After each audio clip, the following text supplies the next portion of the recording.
paling penting dari pesantren sejak awal adalah memastikan supaya orang Islam, terutama generasi mudanya itu paham bagaimana cara membaca literatur tentang Islam.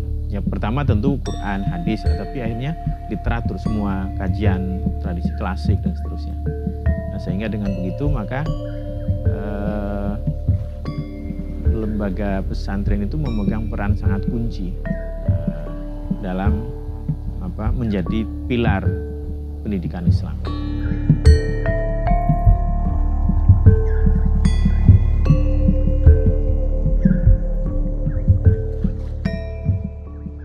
Ya, Islam itu agama dunia ya, termasuk agama-agama dunia selain ada agama Yahudi, agama Kristen, Hindu, Buddhisme, dan lain-lain.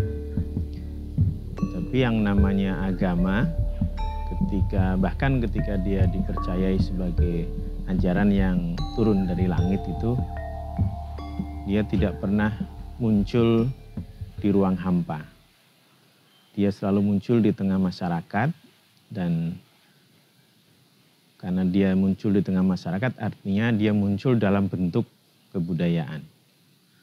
Dan karena kebudayaan manusia itu bermacam-macam, maka setiap agama yang hadir di tengah satu masyarakat itu coraknya, bentuknya, cita rasanya, dan lain-lain itu selalu diwarnai oleh kebudayaan-kebudayaan yang ada. Karena itu Islam sebagai kebudayaan, Islam sebagai doktrin tentu relatif sama ya. Ya, kalau kita merujuk pada rukun Islam misalnya, itu mau di Timur Tengah, mau di Afrika, mau di Asia, di Eropa, itu ya sama. Ada syahadat, sholat, zakat, puasa, haji. Tetapi kemudian bagaimana budaya di sekitar haji, bagaimana budaya di sekitar puasa seperti sekarang, bagaimana budaya di sekitar sholat, atau yang lebih beragam nanti yang sifatnya lebih cabang-cabang dari doktrin itu sangat beragam. Satu sama lain itu berbeda-beda. Dan itu sebetulnya memperkaya wujud dari Islam. Islam di Asia Tenggara berbeda warna dan coraknya daripada Islam yang ada di Pakistan, di India, di Timur Tengah. Nah, itu bukan sesuatu yang bertentangan, tetapi ya itu seperti pelangi. Jadi pelangi itu wujud dasarnya itu sama, cahaya, tapi karena dia menerobos gelombang yang berbeda, maka ketika menerobos gelombang tertentu dia warnanya akan menjadi hijau, yang lain akan menjadi merah, dan seterusnya. Islam juga seperti itu.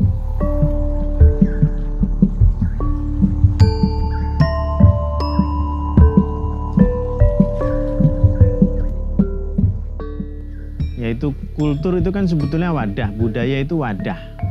Ya. Budaya itu praktek yang dilakukan, perilaku, praktek, tradisi yang dilakukan oleh satu masyarakat. Dan dia merupakan wadah. Kalau dalam hubungannya dengan agama, dia seperti wadah. Katakanlah Islam itu datang dari Timur Tengah, atau Kristen yang datang ke sini dari Eropa, nanti Hindu dan Buddhisme yang datang dari India. Nah, tapi masyarakat yang menerima itu kan bukan masyarakat yang sebelumnya tidak punya apa-apa, sebelumnya belum melakukan apa-apa, tapi masyarakat yang sudah punya pola pikir tertentu, sudah punya tradisi, sudah punya praktek-praktek. Nah, ketika yang dari luar ini datang, maka dia akan mewarnai apa yang sudah ada, tetapi dia juga beradaptasi, berasimilasi dengan yang sudah ada. Jadi budaya itu bisa disebut sebagai konteks. Jadi katakanlah Islam yang punya doktrin tertentu datang di masyarakat Indonesia, maka dia dikontekstualisasikan. Katakanlah ada ajaran-ajaran yang misalnya saja, contoh yang paling sederhana mungkin soal berpakaian. Ya. Cara berpakaian orang di Nusantara itu kan selalu mengalami perubahan. Ya saya kira ini terjadi di mana-mana. Cara kita makan, cara kita berpakaian, dan seterusnya itu selalu mengalami perubahan. Ketika Islam yang datang dari Timur Tengah itu masuk, dia mempengaruhi cara berpakaian orang Indonesia.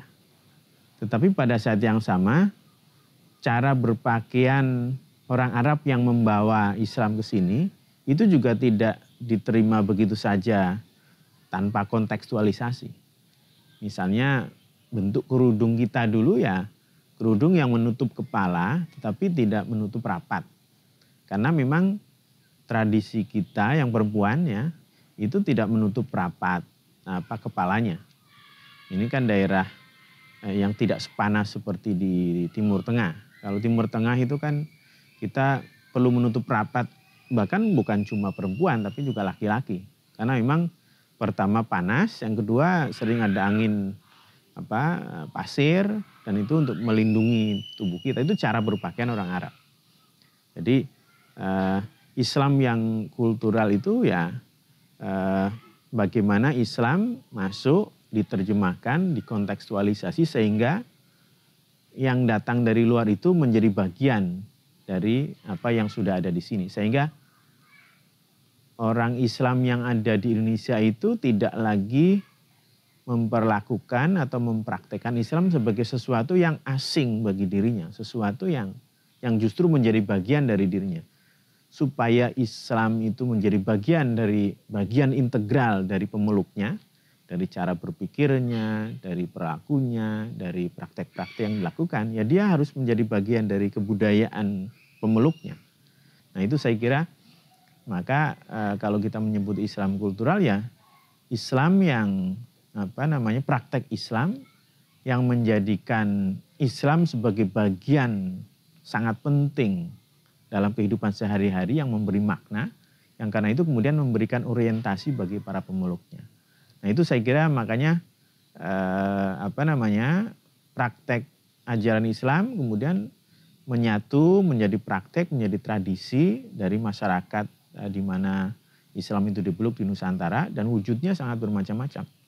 Praktek-praktek ziarah, sebelum puasa nyekar, itu kan dulu sudah ada. Ya, sebelum Islam datang, orang Jawa misalnya ya sudah terbiasa datang ke makam leluhur. Tetapi kemudian ketika Islam datang, dia mewarnai, dia mengubah orientasi, memberi makna, sehingga praktek ziarah yang sampai sekarang dirawat itu bukan sesuatu yang asing. Ya, cara berpakaian tadi kerudung bukan sesuatu yang asing. Ziarah ini bukan sesuatu yang asing, atau nanti ada upacara-upacara tertentu seperti ada sekaten, ada apem yakowiyu di Klaten, ada praktek macam-macam. Itu orang Islam di sini tidak melihat itu sebagai sesuatu yang asing, yaitu praktek kita, itu bagian dari kita. Yang kalau itu tidak dilakukan, maka bahkan orang Islam yang menjadi pemeluknya itu akan merasa ada sesuatu yang hilang. Orang Jogja, orang Jawa kalau tidak tidak ikut sekaten, mau puasa, mau lebaran tidak nyekar, itu ada sesuatu yang hilang. Nah, itu sebabnya maka agama yang masuk dan menjelma menjadi wujud-wujud kebudayaan itu kemudian menjadi bagian sangat penting yang memberikan makna mendalam, yang memberikan orientasi bagi pemeluknya.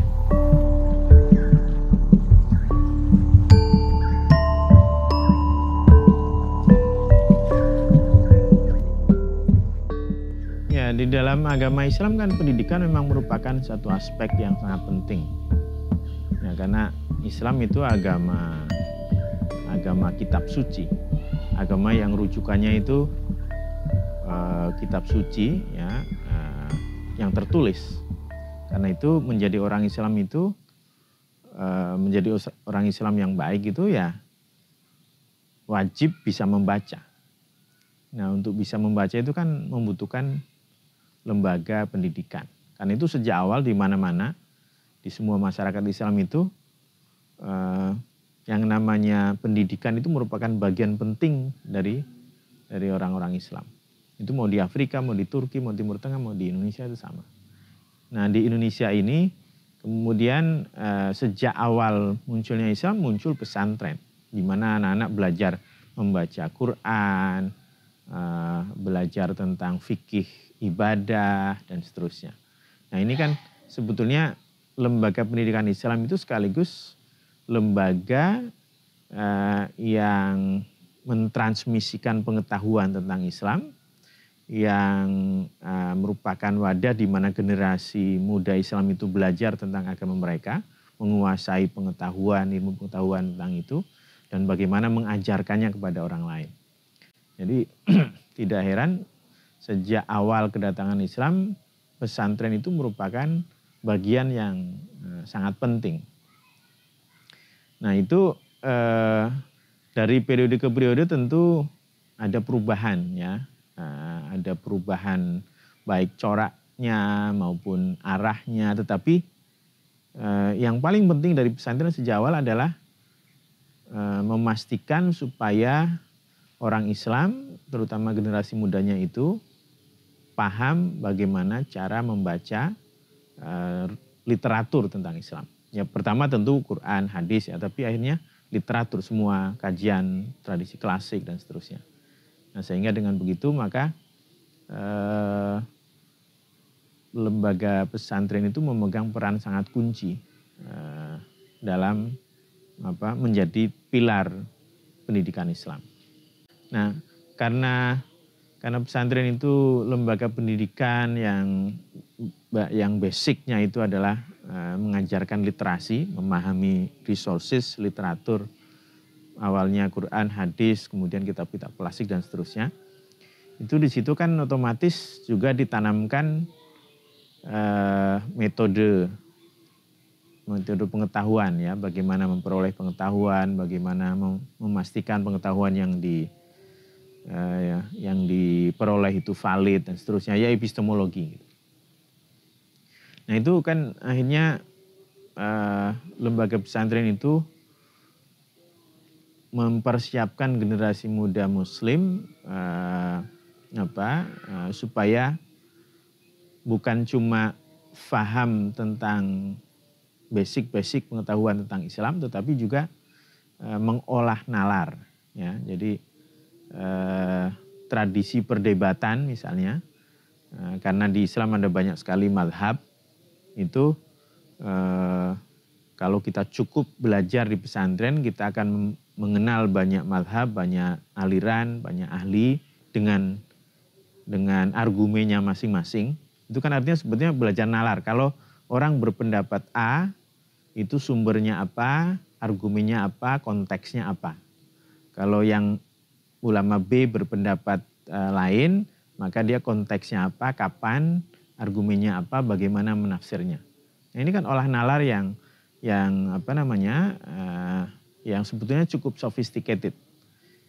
Nah, ketika ini menjadi tradisi, maka orang-orang yang belajar di pesantren, lulus dari pesantren itu terbiasa dengan cara berpikir yang terbuka, terbiasa menghadapi hal-hal yang beragam, dan kemudian memahami kenapa ada keragaman.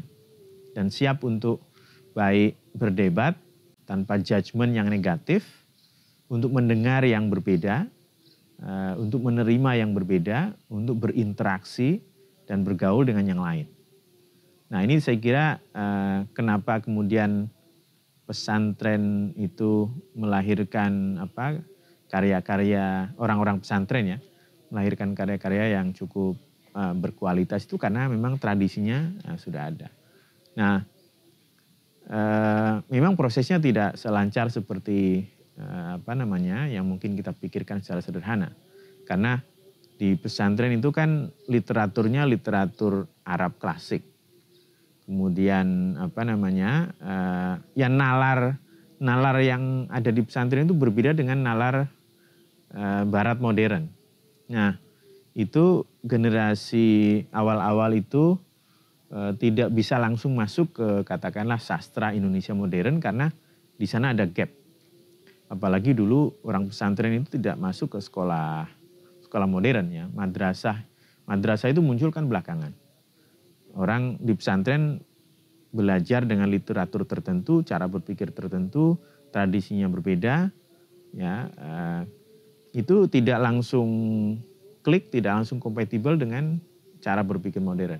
Nah, baru belakangan ketika generasi muda di pesantren juga dia sekolah di sekolah modern, berinteraksi dengan buku-buku bacaan yang modern, kemudian mengenal cara berpikir modern itu, mereka bisa beradaptasi. Sehingga tidak heran kalau sekarang jauh lebih banyak orang-orang pesantren yang menulis, mempublikasikan karya-karya yang diterima secara baik oleh kalangan modern. Dulu kayak orang-orang pesantren itu lebih banyak menulis syair-syair, syair-syair, ya puisi, entah dalam bahasa Jawa atau bahasa Arab. Jadi kalau di musola-musola kan selalu ada, kalau mau menjelang sholat ada puji-pujian, itu kan banyak diantaranya yang bentuknya puisi, bentuknya syair. Nah itu tradisi itu adalah tradisi pesantren, dan tradisi pesantren ini berasal atau berhubungan dengan tradisi klasik Islam. Kitab Al-Barzanji itu kan misalnya merupakan biografi Nabi Muhammad yang dituliskan dalam bentuk syair. Atau nanti bahkan ada kitab-kitab tata bahasa Arab ya, seperti Alfiyah itu isinya tentang tata bahasa Arab, tetapi dia dituliskan dalam bentuk syair. Sehingga mudah diingat, mudah dihafalkan, dilakukan. Nah, orang-orang pesantren itu lebih terbiasa dengan itu. Makanya ulama-ulama zaman dulu sebelum Indonesia merdeka itu banyak yang melahirkan karya-karya begitu. Karena memang tradisi sastranya seperti itu. Nah ini tidak langsung klik dengan sastra modern, tapi kemudian sekarang sudah lebih banyak generasi muda dari pesantren yang bisa beradaptasi dan kemudian menulis yang bisa diterima oleh publik modern.